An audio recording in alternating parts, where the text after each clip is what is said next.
ఎన్నికల్లో భారతీయ జనతా పార్టీ పక్కా గెలవబోతున్నది.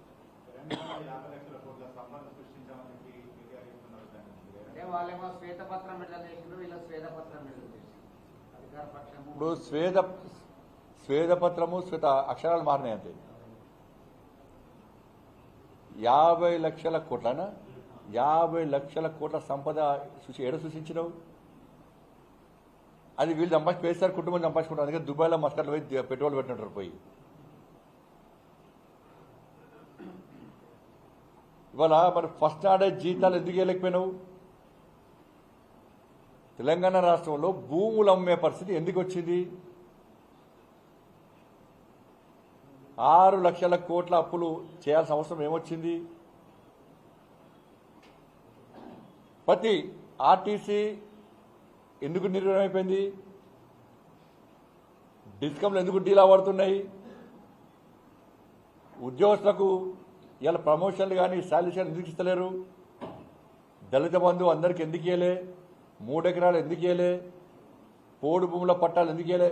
ఆ శ్వేతపత్రం చూస్తే ఈ ఒక్కసారి అబద్ధాలు ఆడి ఆడి తెలంగాణ రాష్ట్ర ప్రజల కుంపం ముంచిన తర్వాత 2 సార్లు ముంచారు, 3వసారి ప్రజలు గుర్తించి ఇవాళ వాళ్ళని మొత్తం తగిన గుణపాఠం చెప్తే కూడా ఇంకా అబద్ధాలు ఆడుతున్నారు. ఈ గవర్నెన్స్ కన్నా ఈ కొండగట్టుకు వెమ్లవాడ పైసలు ఇచ్చినాడు ఆయన. కొండగట్టుకు వెమ్లవాడ అభివృద్ధికి పైసలు ఇచ్చినాడ. ఉన్న 5 కోట్ల రూపాయలు మనం తీసుకోవే ప్రయత్నం చేసిండు కామారెడ్డికి. ఇది నేను స్టేట్మెంట్ ఇచ్చినాక నేను ఆరోపిస్తే విమర్శిస్తే ఆపేయండి. జగిత్యాల మీటింగ్ పెట్టి కొండగట్ట అంచనకు పైసలు ఇస్తాడు. విమలవాడకు వచ్చి మా 20,000 పన్నాడు, నేను పెళ్లి చేసుకున్నా అన్నాడు. అన్ని చెప్పాడు కేసీఆర్, ఒక్క పైస ఇవ్వలే.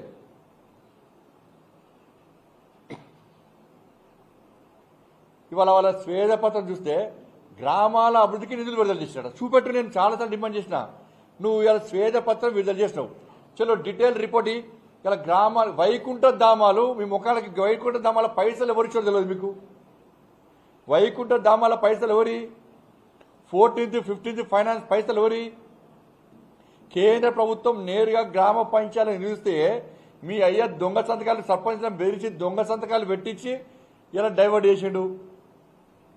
గ్రామ పంచాయతీలకు నిధులు విడుదల చేస్తే సర్పంచులు కూలీలుగా మారే పరిస్థితి ఎందుకు వచ్చింది? సర్పంచులు ఆత్మహత్యలు చేసుకునే పరిస్థితి ఎందుకు వచ్చింది?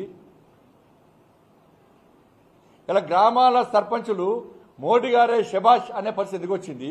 మీ అయ్యకు వ్యతిరేకంగా, నీ ప్రభుత్వానికి వ్యతిరేకంగా, మీ పార్టీకి వ్యతిరేకంగా గ్రామ పంచాయతీ సర్పంచులు ఫోన్లలో మాట్లాడుకున్న సంభాషణలు నీకు ఇవ్వలేదా? మరి నేషనల్ హైవే పైసలు కూడా వాళ్ళే ఇచ్చిరట. నేషనల్ హైవే పైసలు కూడా వాళ్ళే ఇచ్చిరట. బస్తీ దవాఖానాల పైసలు కూడా వాళ్ళే ఇచ్చిరట.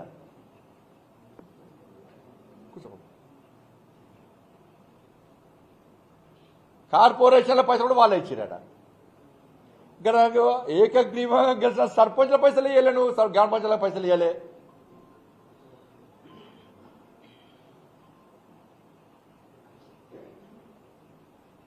సింగరేణి పైసలు వాడుకుంటువి, ఆర్టీసీ పైసలు వాడుకుంటువి, విద్యుత్ శాఖ పైసలు వాడుకుంటువి, గ్రామ పంచాయతీ పైసలు వాడుకుంటువి.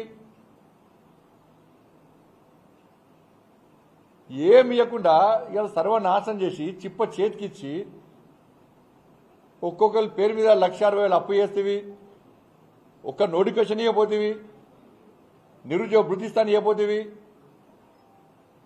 వ్యాక్సిన్ పైసలు కూడా ఆయన ఇచ్చాను. ఇప్పుడు అలా వ్యాక్సిన్ కూడా హాస్పిటల్ అభివృద్ధి చేసిండి. హాస్పిటల్ కనీసము ఇలా కేంద్ర ప్రభుత్వ నిధులకు ఒక్క పైస ఇవ్వలే. కోవిడ్ అప్పుడు ఇలా మీ అయ్యా మీ కుటుంబము ఇంట్లో ఉన్న ఫామ్ హౌస్లో ఉన్నారు. కనీసం ఏ ఒక్క హాస్పిటల్ విజిట్ చేయలే, కనీసం భరోసా నింపే ప్రయత్నం చేయలే. పారాసిటమాల్ వేసుకోమన్నాడు మీ అయ్యా, పారాసిటమాల్ వేసుకోమన్నాడు. మాస్కులు లేకుండా ఫ్లెక్సులు లేకుండా తిరుగుతున్నాడు. పేరే పారాసిటమాల్ ముఖ్యమంత్రి అని చెప్పన్నారు. భారత్ బయోటెక్ తెలంగాణ రాష్ట్రంలో ఉంది, అక్కడ వ్యాక్సిన్ తయారు చేశారు. గది కూడా తెలియదు మీ అయ్యకు సోయలేదు. నరేంద్ర మోడీ గారు వచ్చే సంగతి తెలియదు.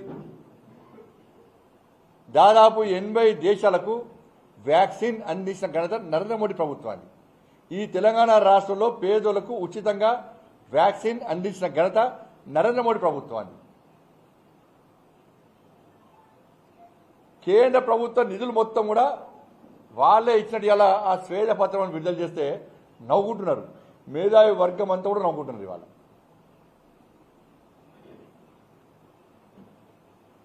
ఏడమైంది నీ సృష్టి, ఏడమైంది. ప్రజలు ఎందుకు తిరస్కరించారు మరి మీ ప్రభుత్వాన్ని? జీతాలు ఎందుకు ఇవ్వలేదు? ఇవాళ ఇంత అప్పుల్లో తెలంగాణ రాష్ట్రం ఎందుకుంది? ఇవాళ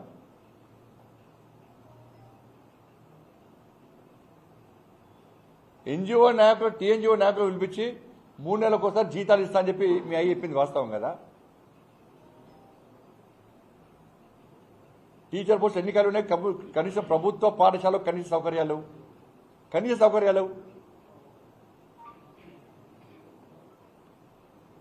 హాస్పిటల్ సౌకర్యాలు, ప్రభుత్వ పాఠశాల సౌకర్యాలు ఎక్కడ ఏం లేకుండా మొత్తము చిప్పచెతికిచ్చారు. ఇది ఒకటి విషయం. ఇవాళ కాంగ్రెస్